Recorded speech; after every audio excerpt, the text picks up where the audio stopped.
When the mountains fall and the tempest roars, you are with me.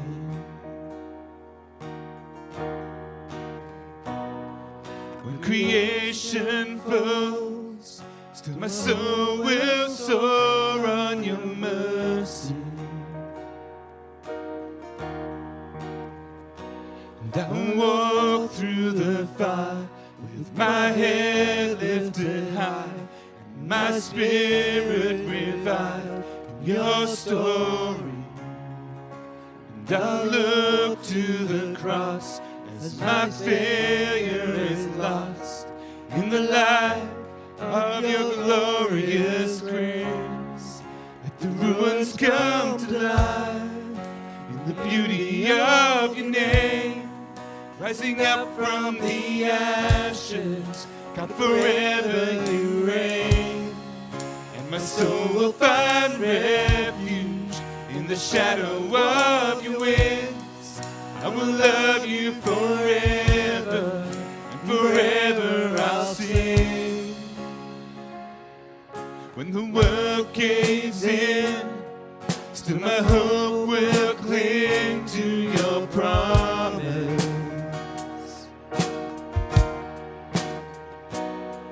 When my courage ends, let my heart find strength in your presence. And I will walk through the fire with my head lifted high, and my spirit revived in your story. And I look to the cross as my failure is lost in the light of your glorious grace. Let the ruins come to life in the beauty of your name. Rising up from the ashes, God, forever you reign. And my soul will find refuge in the shadow of your wings. I will love you forever, and forever I'll sing. Let the ruins come to life in the beauty of your name. Rising up from the ashes, God, forever you reign. And my soul will find refuge in the shadow of your wings. I will love you forever, and forever I'll sing.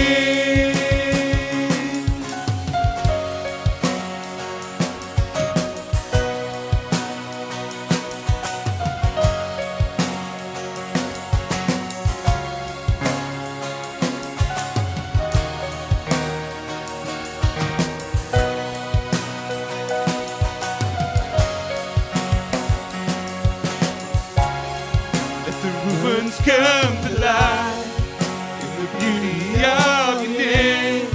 Rising up from the ashes, come forever you reign. And my soul will find refuge in the shadow of your wings. I will love you forever, and forever I'll sing. Let the ruins come to life in the beauty of your name. Rising up from the ashes, God, forever you reign. And my soul will find refuge in the shadow of your wings.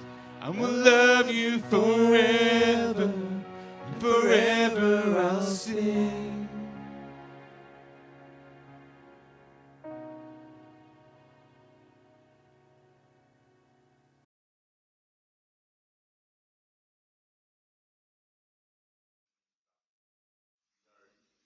Good morning. Welcome to our service this morning. I want to touch on a few things in regards to some of the stuff that we've looked at in the past, but looking at it in a new way. On Monday, I had to do a procedure which required 24-hour fast. So by the end of it, you could imagine that I'd be quite hungry. So Lynette and I went out for dinner. So we went and picked up some food from McDonald's driveway and then parked in the McDonald's parking area and had our meal out. Now, which was actually incredibly wonderful, and we actually learnt things from each other that we actually hadn't known before, which was really exciting. But in the same period of time that afternoon, I was just, trying to potter with things, not just trying to fill in the time until the procedure finished. And I had this sort of inkling in my spirit from the Lord that things were going to be good.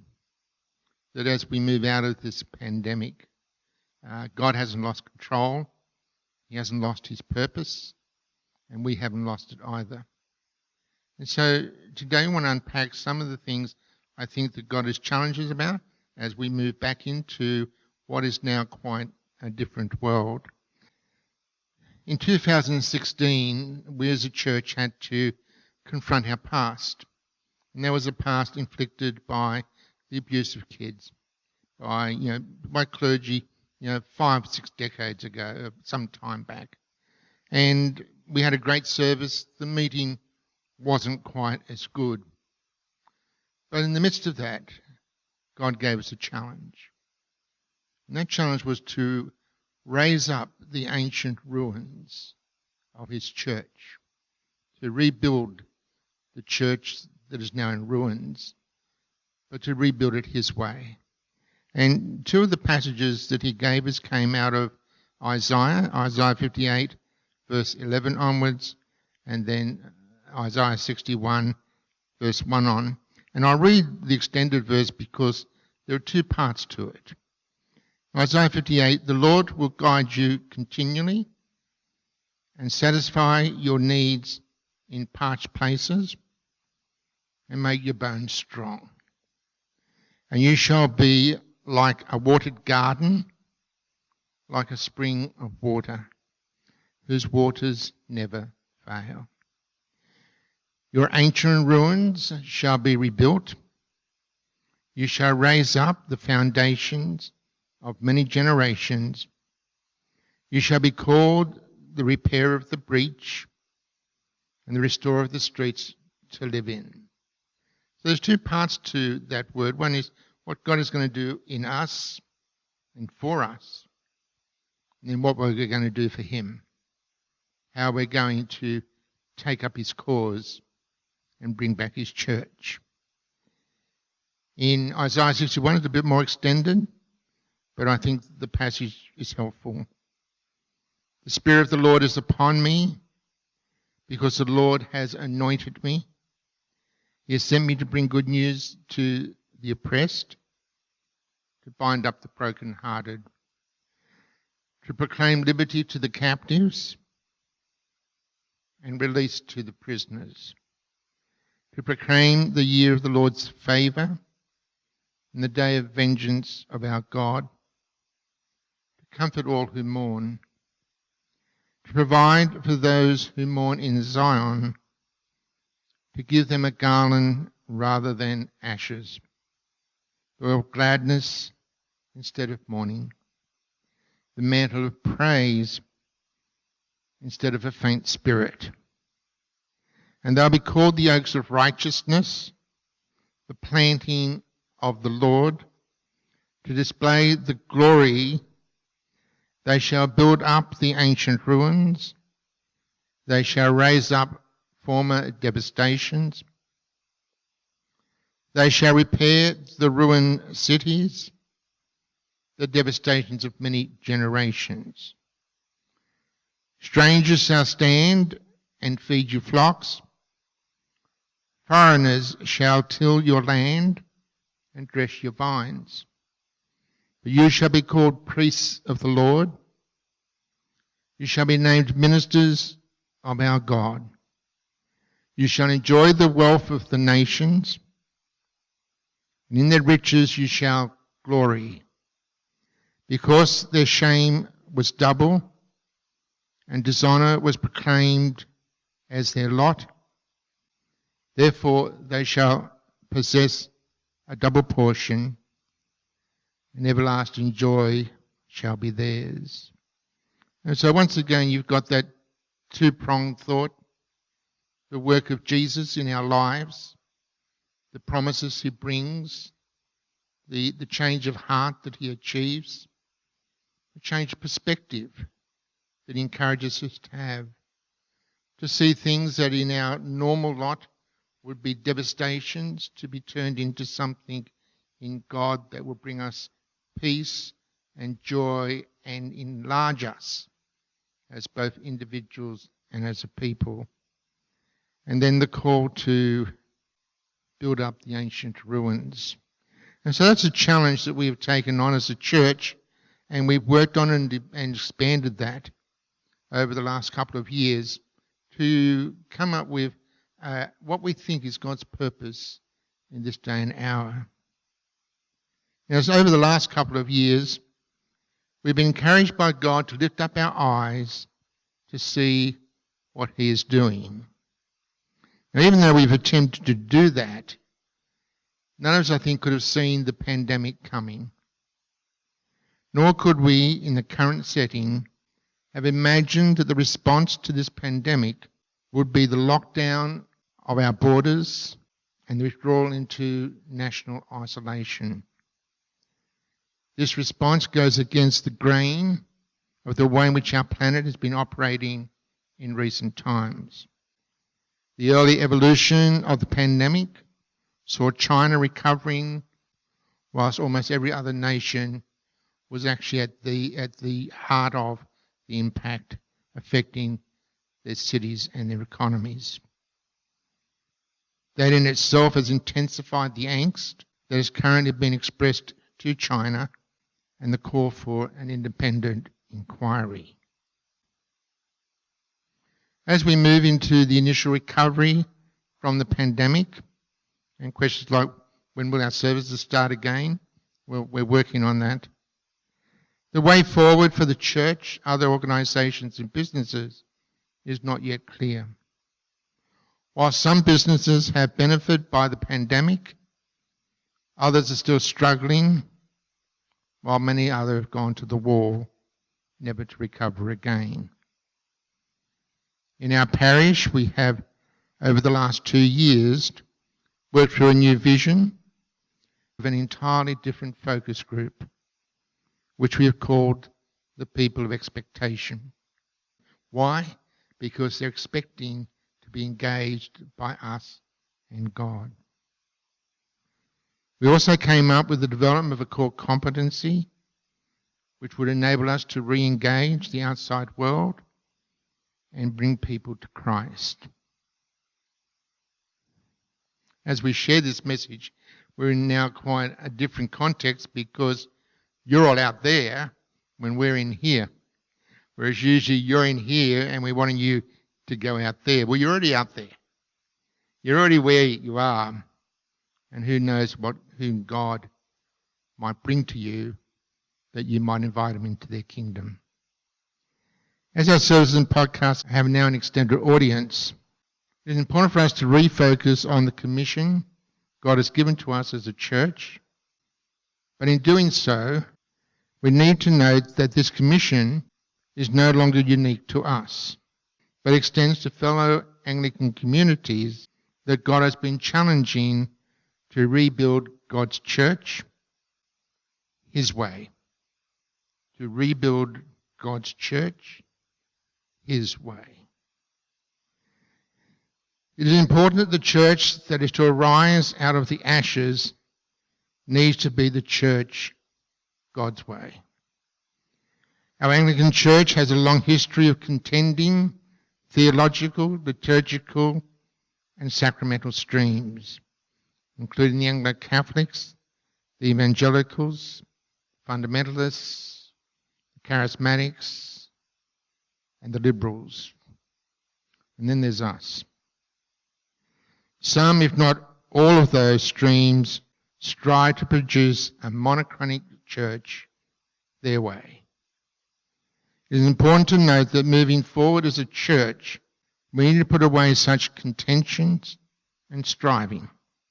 That is, trying to make church our way. We need to see that God is wanting us to build a church that is far from monochrome, but diversified, based upon a new and solid foundation. If anything is the same, it's the new foundation. The new foundation upon which we build. In my lifetime, the foundations upon which the church, businesses, and other organisations have operated have crumbled and been destroyed. They have now been rebuilt in an entirely different way. The psalmist in chapter 11 verse 3 cried, "If the foundations have been destroyed, what do the righteous do?" A scholar named Paul Tillich notes that when such foundations are shaken, it is God himself who has disturbed those foundations. Psalm 82 verse 5 says, "They do not know nor understand. They walk about in darkness. All the foundations of the earth are shaken." Why? Psalm 18 verse 7 says, "The foundations of the mountains were crumbling and were shaken because God was angry." The reason for this is because the old foundations had become toxic, were now human-centred and self-serving, pushing a true engagement with God to the sidelines. God's work of shaking foundations at different times can relate to our personal life, our church's life, or in current times, the foundation upon which everything has operated. The recent crumbling and destruction of the old foundations has breached the way the church, businesses, and other organisations has operated for hundreds of years. These old foundations become toxic and strive to be monochrome, noting there was only one right way to do anything. Those foundations no longer exist. Yet many of us still try to build upon those foundations. Let me be clear. Those old foundations no longer exist. They've gone. It is ludicrous to continue to try and to build on them. Tillich further noted that when such foundations crumble, it also undermines the cynicism of the past. That is, the purely detached way in which we approach our faith and our life at every level. I found this really amazing, as you would expect the opposite, that the crumbling of the foundations might increase our cynicism, not dislodge it. When we arrived at St. Jude some 17 years ago, and that's a really long time, we began to dig out and replace the foundations upon which St. Jude's had been operating. Some of you may remember the early sermons on cynicism, where I challenged all of us to put cynicism to death and to come forth with a new level of faith. Tillich then notes that the crumbling of the foundations and cynicism left the righteous with only two options: despair or faith. He writes despair, which is the certainty of eternal destruction, or faith, which is the certainty of eternal salvation. This is quite a stunning proposal by Tillich. The crumbling of the foundations meant that you could no longer sit on the fence. You're either in or out. You can no longer dither about with God's invitation to come into his kingdom through his Son, Jesus Christ. You can also see that when new foundations arise, they reflect the true nature of the Gospels that divide light from darkness, life from death, and faith from unbelief. The parables about the sheep and the goats and the difference between the house built on rock and that built on sand once more come into play as we're confronted with a choice, despair or faith. One of the elements of our new core competence had to do with faith, addressing the reasons for our unbelief. It reads, faith. We need to analyse and address the areas of unbelief, disbelief and misbelief in our hearts and minds. Take up with faith the new agenda God has for our church and our work together to seek, learn and use the new dynamics we need to complete our vision and mission. Those who attempt to sit on the fence or continue in doubt will find things getting really uncomfortable. Tilly concludes by saying, faith therefore calls the community of faith to look beyond the disintegration of the current foundations to see the hope of a new beginning upon new foundations. So when the foundations crumble, what do the righteous do? They begin to rebuild the foundations God's way, not their own. That is, the architect and builder of the new foundation is God himself. Over the last 18 months, God has encouraged me by saying that the foundations upon which we are now building are strong and will not crumble. So what do we need to do? We need to refocus upon God's commission to us as a church and bring the people of expectation into his kingdom and into our church, which has been built on an entirely new foundations. To begin, we need to note that our reluctance to do what God has asked of us, or to refute it, or block it, leaves us potentially within a very unsavoury group of people whom God has called the wicked. Hold on a minute. That can't be right. That can't be us. We are surely not wicked. Our understanding of wickedness here is quite narrow. As we see it, the wicked is those who are immoral or evil. However, not only does God call us to be righteous people, but to also be engaged in his purpose, his agenda. Psalm 28 verse 5 speaks about the plight of the wicked.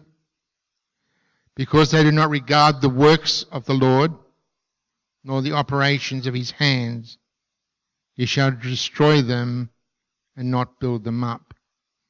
So it's not enough to be moral, righteous, but we need to attend to the things of God that are God's concerns. And Jesus tells us time and time again he had come to do the Father's will, not his own. And he only does what he sees the Father do. By this the psalmist means those who do not take up the purpose or agenda of the Father to join him in what he is doing. So to truly get a hold of what Father God is doing, we need to do two things. Firstly, we need to arise and shine. Arise, shine, for your light has come, and the glory of the Lord is risen upon you. For behold, the darkness shall cover the earth, the deep darkness the people. But the Lord will arise over you, and his glory will be seen upon you. Jesus talks about us not hiding our light under a jar or bed, but to lift it up so people can see it. To arise and shine is a hard thing that enlightens our souls and eventually transforms our body. It means to stand up inside and get ready to be seen or noticed. You need to stoke the light that is within you in the same way that we stoke a fire, where we prod the embers and stir them up into new flames. And that call comes with a promise. And God says, they will come. The Gentiles shall come to your light, and kings to your brightness, or kings to the brightness of your rising.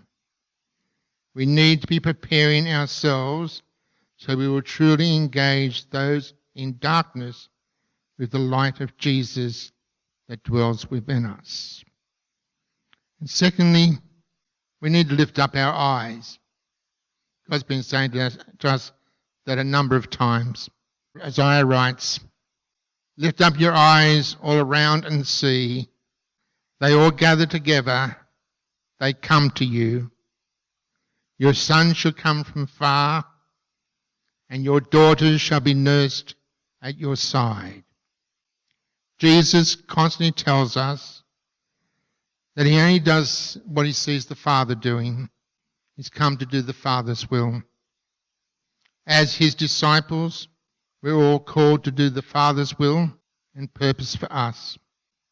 To do this, we need to lift up our eyes from our current situations and its difficulties, from our flaws and inadequacies, and from our lack of resources. In faith, as we lift up our eyes, we will see them coming or waiting for us to call.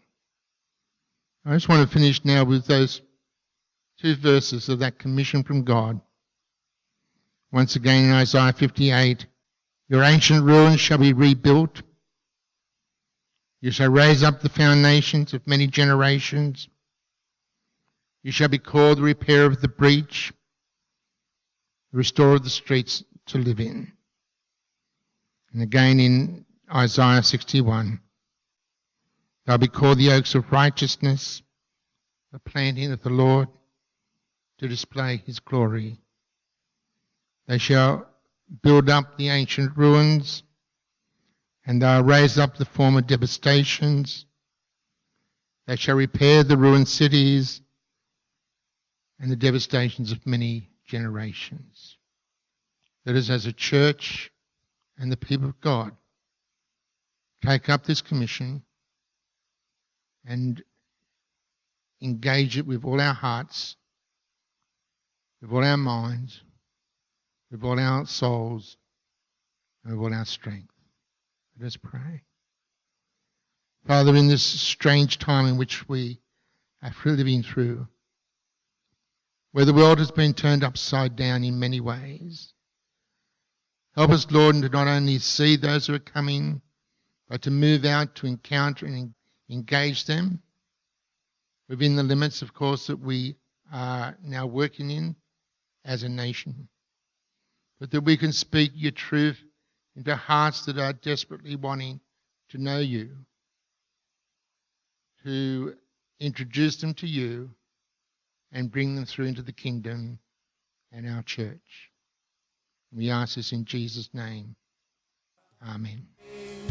Let the ruins come to life in the beauty of your name, rising up from the ashes, God forever you reign, and my soul will find